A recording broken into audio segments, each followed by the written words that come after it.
Voces del Territorio atenta siempre a las demandas, iniciativas y propuestas que surgen de la raíz del pueblo. Hoy tiene el gran honor de poder recibir a un compañero con una profunda convicción, compromiso para impulsar los derechos de los pueblos originarios, que es una de las preocupaciones centrales en el segundo piso de la Cuarta Transformación.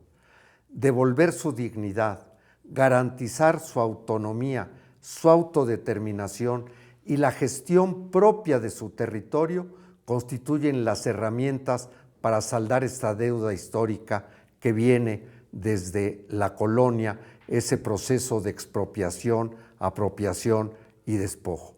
Y es un gusto para mí hoy recibir al compañero Iván Ramos, abogado oaxaqueño de Santa María del Tule, con una maestría en Derechos Humanos que ha tenido una larga trayectoria en el servicio a los pueblos y comunidades indígenas desde diversas trincheras, en donde ha superado las trabas burocráticas para ejercer de manera efectiva, ser una voz que clama por estos derechos en el Instituto Federal Electoral, en el Poder Judicial de la Federación y desde el sexenio pasado, en donde tuvimos la oportunidad de compartir esfuerzos y trabajos en el Instituto Nacional de los Pueblos Indígenas, donde hoy ocupa la titularidad de la unidad jurídica.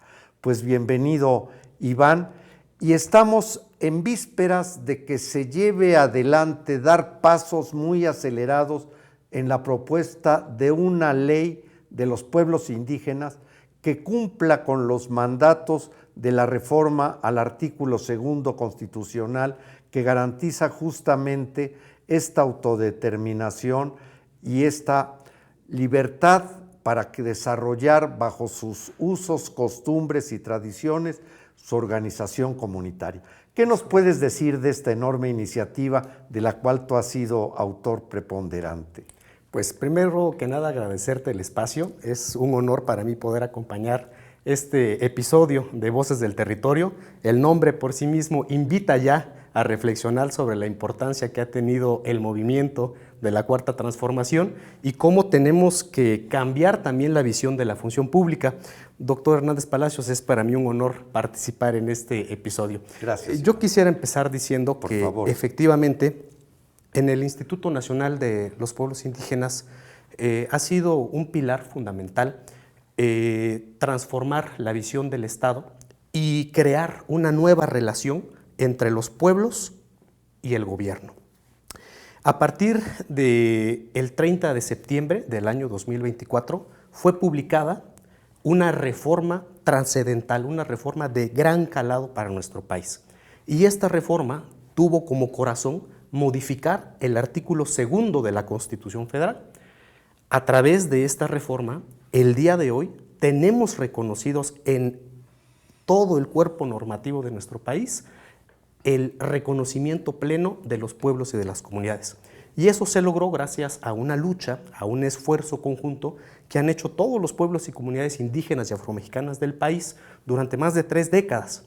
Es importante decirte, compartirle al auditorio que esta reforma consagra como pieza fundamental, como corazón, como piedra angular, el reconocimiento de los pueblos y de las comunidades como sujetos de derecho público. Este es el gran cambio. Efectivamente, como dijiste, el reconocerlos como sujetos de derecho público ha sido una conquista que viene de muy lejos en la lucha, que tuvo muchas expresiones, que empezó en diversos países de América Latina, que cristalizó en México. No podemos olvidar el levantamiento del Ejército Zapatista de Liberación Nacional para colocar en la conciencia nacional la relevancia de la autodeterminación de los pueblos originarios y el reconocimiento a su dignidad y a su autonomía. Y que esto a su vez recogía y retomaba una larga tradición que venía expresándose en diversos documentos y que tuvo una consagración en convenciones internacionales, una muy importante, la Convención 169 de la OIT, que fue aprobada en 1966 pero no es sino hasta el 2001 que México lo adopta y en ello reconoce la relevancia que tiene la autodeterminación de los pueblos originarios, pero la establece para una línea de conducción particular que es la consulta indígena. Yo creo que ese procedimiento de que el Estado vino de manera fallida, en ocasiones simulada, pero que hasta 2018 entra con una fuerza, un vigor, una honestidad, una transparencia, empieza a desarrollarse esta relación Estado-pueblos originarios en un marco de respeto real. ¿Qué nos puedes decir primero sobre la relevancia de la consulta indígena? ¿Cuáles son los elementos que lo componen y cuál ha sido la experiencia en México en este proceso de dignificación y reconocimiento de los pueblos originarios? Mira, es muy importante, qué bueno que lo señalas, que México es un país que ha suscrito diversos instrumentos internacionales.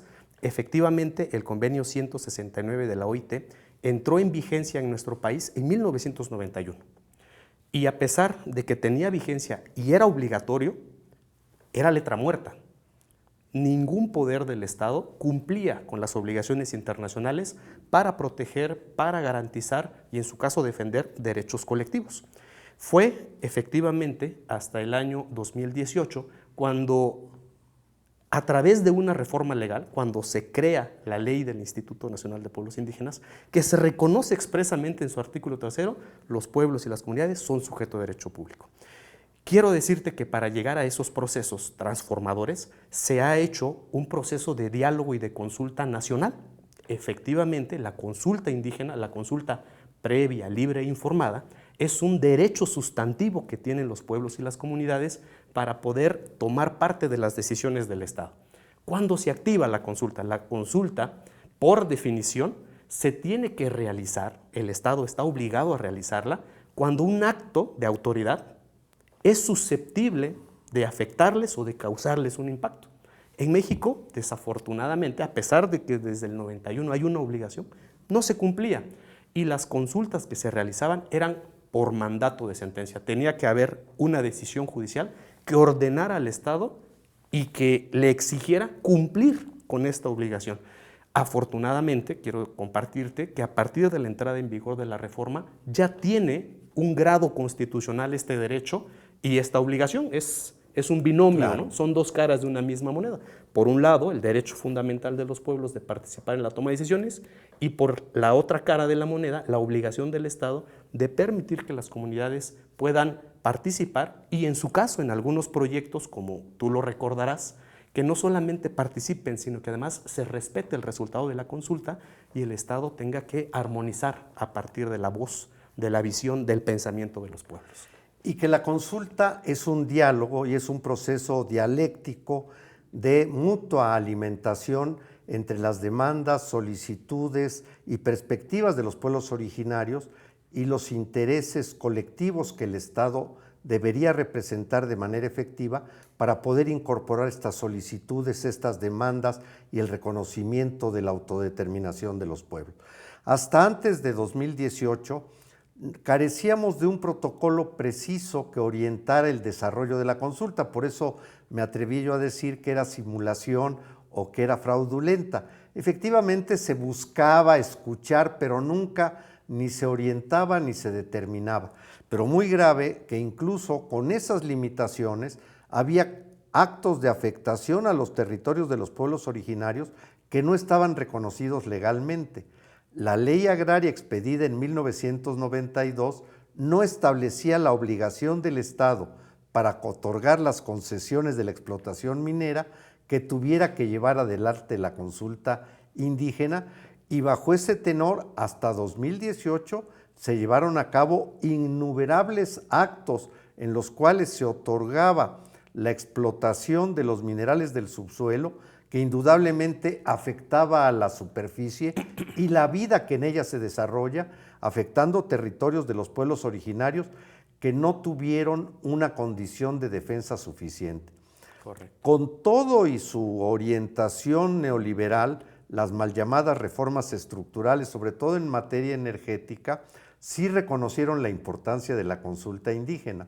pero ahí es donde la simulación y el fraude se hizo muy manifiesto y que la carencia de protocolos eficaces determinaron que esta simulación llevara a la conclusión de la anuencia de los pueblos para que sus territorios fueran afectados con servidumbres de paso, con la extracción, conducción de los energéticos consagrados en esas leyes. Y por eso, a partir de 2018, se inicia una nueva era, primero demandando el cumplimiento justamente de la Convención 169 en materia de minería y en materia de hidrocarburos. Correcto. Y en ello jugó un papel muy relevante el INPI, que por cierto su director jurídico en ese momento era nuestro amigo el ministro, próximo presidente de la Suprema Corte, Hugo Aguilar, y donde tuvimos la oportunidad de compartir contigo el esfuerzo de llevar adelante la consulta indígena en diversos territorios. Pero este punto constituyó también un antecedente importante del ejercicio de la relación del Estado con los pueblos originarios, sí, en donde participamos en proyectos muy importantes. ¿Nos podrías decir en cuáles tuvo una gran relevancia la participación del INPI en la consulta indígena en beneficio de los pueblos originarios? Por supuesto, tenemos muchos ejemplos. Yo quisiera empezar diciendo que efectivamente la consulta, el derecho a la consulta, al ser un derecho fundamental, un derecho colectivo de los pueblos y de las comunidades que les permite a las comunidades tomar parte de las decisiones del Estado, tiene además la posibilidad de permitir el ejercicio y goce de otros derechos fundamentales. A nivel internacional se considera que es un derecho bisagra, porque este derecho tiene que tener como finalidad garantizar un derecho sustantivo. Y justamente muchas consultas que se realizaban en el país eran consultas que cumplían con una formalidad. Se redujo este derecho a un requisito, cuando justamente la naturaleza que busca este derecho es proteger las tierras y territorios, tratándose de minería, proteger el medio ambiente y los recursos naturales, tratándose de consultas medioambientales, proteger los recursos hídricos, ¿no?, tratándose de consultas respecto de proyectos de agua, y en el gobierno del expresidente Andrés Manuel López Obrador se tomó la alta responsabilidad de señalar públicamente que el gobierno asumiría con responsabilidad el resultado de esas consultas. Y para citarte algunos ejemplos de proyectos emblemáticos que fueron puestos a consulta de los pueblos y comunidades, te quiero citar tres. El primero, que creo que fue el más emblemático, fue la construcción del aeropuerto que ahora conocemos como AIFA, ¿no? Felipe Ángeles. Aeropuerto Felipe Ángeles, es correcto. Que además debe decirse que cuando se analizó la superficie de tierras donde se iba a implementar el proyecto, pues nadie pensaba que iba a ser analizada una comunidad indígena. Detectamos que había una comunidad y el presidente tomó la decisión de asumir con responsabilidad el resultado de la consulta y anunció públicamente: vamos a respetar lo que diga la comunidad. Si ellos quieren que se realice, vamos para adelante. Si ellos determinan que no quieren, buscamos otro lugar. Y así ocurrió con el proyecto de desarrollo del Istmo de Tehuantepec. El corredor interoceánico fue el que se encargó de caminar ese proceso de diálogo. Así ocurrió también con el proyecto de desarrollo Tren Maya, uno de los procesos de consulta más grandes que ha tenido no solamente nuestro país, toda América Latina. 1,492 kilómetros, que implicó aproximadamente 300 núcleos agrarios. Correcto. En los cuales era mayor el número de grupos y comunidades indígenas que participaron en esta consulta. Correcto. Y no solamente el tren, sino además obras vinculadas al propio proyecto de desarrollo, como el aeropuerto de Tulum, ¿no? Es un aeropuerto que también se inscribió como parte de este modelo de desarrollo donde las comunidades participaban y decidían a plenitud cuál era su horizonte, cuáles eran sus expectativas de desarrollo y fueron incorporadas en estos proyectos. Porque la consulta no resulta al final en un sí o un no de autorización para la construcción de proyectos de infraestructura o de afectación a los territorios. Como decíamos, es un diálogo que establece compromisos y en los cuales el Estado asume responsabilidades para garantizar no solamente la autonomía, sino el bienestar y el respeto y mejora del territorio. Correcto. Por eso, demandas, propuestas, preocupaciones constituyen partes del diálogo para este tejido de construcción de acuerdos en los que la permisividad para el desarrollo de obras implica una visión estructural que tiene una serie de consecuencias y en las cuales va a haber una participación permanente, y por eso hay un órgano garante que va a estar atento a que la consulta se lleve, que los resultados de la consulta se cumplan y que el diálogo permanente entre el Estado a través de las dependencias responsables y las comunidades, los pueblos originarios, pueda mantenerse activo y pueda garantizarse el cumplimiento, Correcto. perfeccionamiento y profundización de los acuerdos.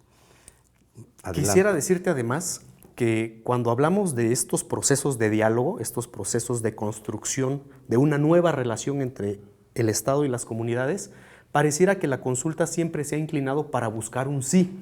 Y quisiera decirte que nuestro gobierno también asumió con responsabilidad cuando la respuesta era negativa. Así es. Ocurre, te voy a permitir poner un ejemplo, que llega a nuestro análisis una declaratoria de área natural protegida. Una área natural protegida en la zona costera sur de Veracruz, los Tuxtlas. Los Tuxtlas. Nosotros revisamos el expediente y lo primero que yo personalmente vi, dije, qué buena medida que busca salvaguardar un ecosistema en esa región. Vamos a la consulta. Y cuando llegamos, las autoridades comunitarias nos dijeron, no lo queremos. Y la pregunta fue, ¿por qué no lo quiere? Y su explicación fue muy importante. Nosotros llevamos 200 años cuidando nuestro ecosistema. Nadie nos va a venir a decir aquí qué especies tengo que pescar, cuándo no, cuál es la fauna que en determinada época del año puede ser aprovechada, cuál no.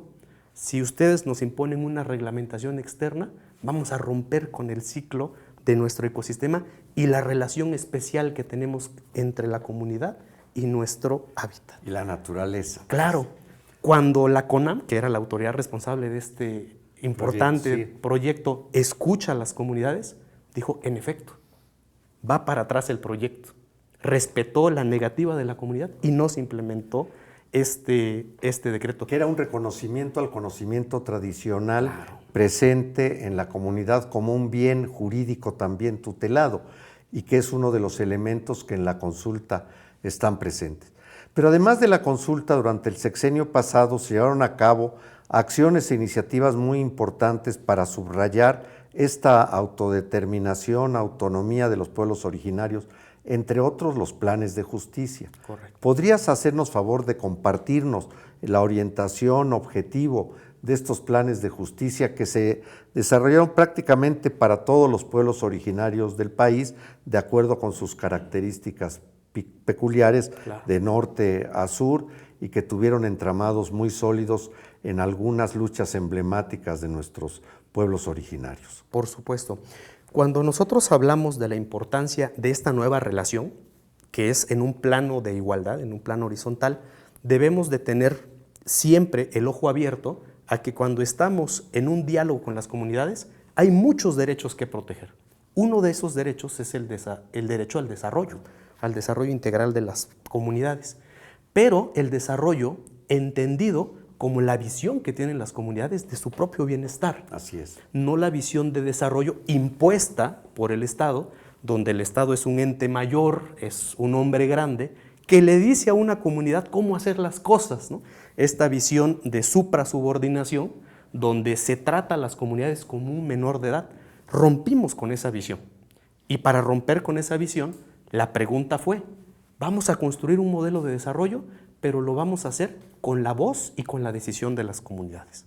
Que las comunidades se apropien de su propia visión, de su pensamiento y de su propuesta de vida para el futuro. Y así nacieron los planes de justicia y planes de desarrollo integral. El plan de justicia es el ejemplo, es el ejercicio que hizo de política pública el gobierno federal, primero para escuchar, hacer un diagnóstico de la situación y poder tener una radiografía de cuáles son los temas sustantivos para las comunidades.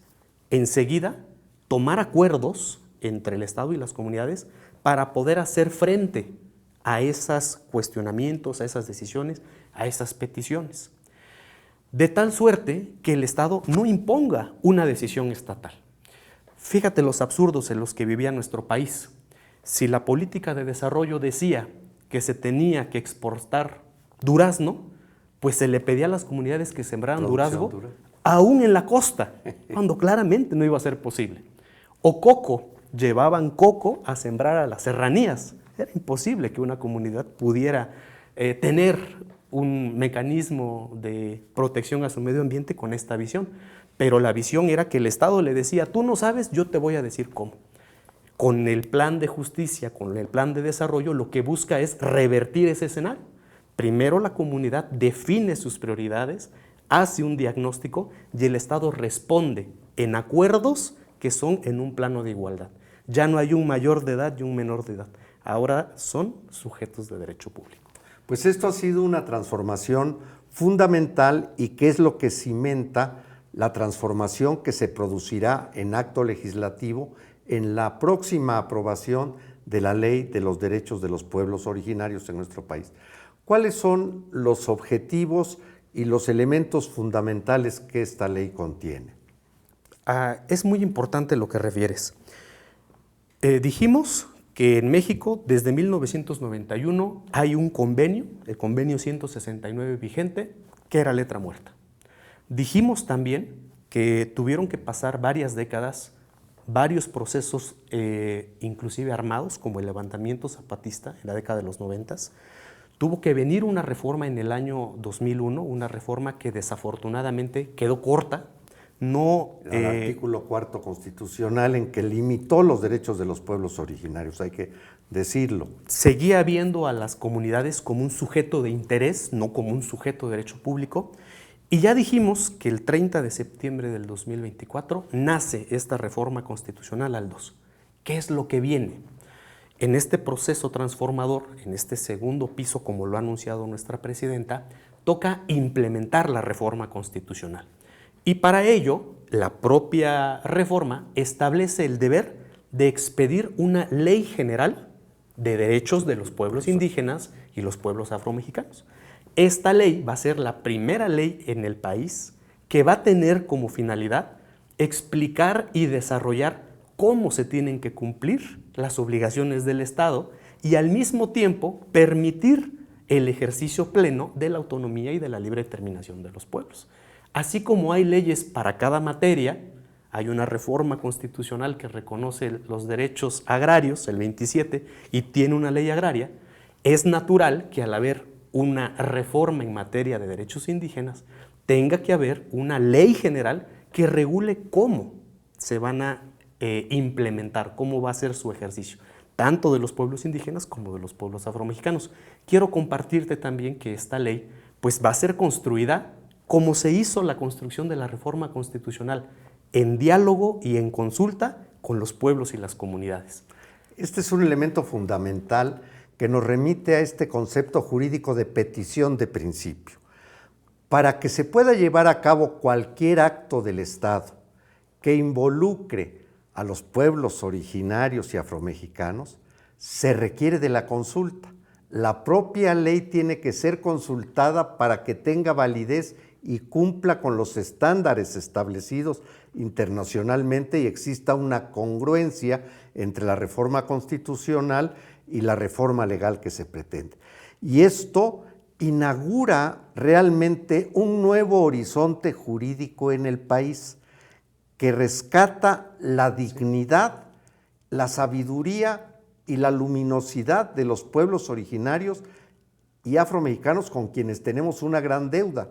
No podemos ignorar que son esencia de nuestra nacionalidad, elemento componente de nuestra idiosincrasia y de nuestra cultura, correcto, que es producto de un mestizaje muy híbrido y con distintos elementos variantes con la preponderancia de esta raigambre indígena o afromexicana, se hace muy visible en algunas regiones del país, en otras menos, de acuerdo con las circunstancias históricas, desarrollo cultural, la propia forma de este proceso de conquista que fue subordinación, sometimiento, exterminio, y que hoy, para terminar de saldar la deuda que México tiene con sus formadores originarios, esta ley va a abrir estas compuertas para que podamos tener un país más integrado, más justo, más equitativo, con nuevas perspectivas de bienestar.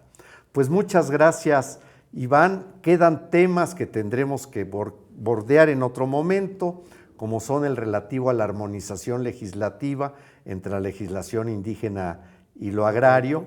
Decíamos hace un momento que no son equivalentes y similares lo que es una comunidad agraria a una comunidad indígena o afromexicana. Tienen componentes distintos, hay ocasiones en que coinciden. En el caso de Oaxaca es muy integrante el elemento de que etnia, municipio, comunidad agraria coincidan plenamente.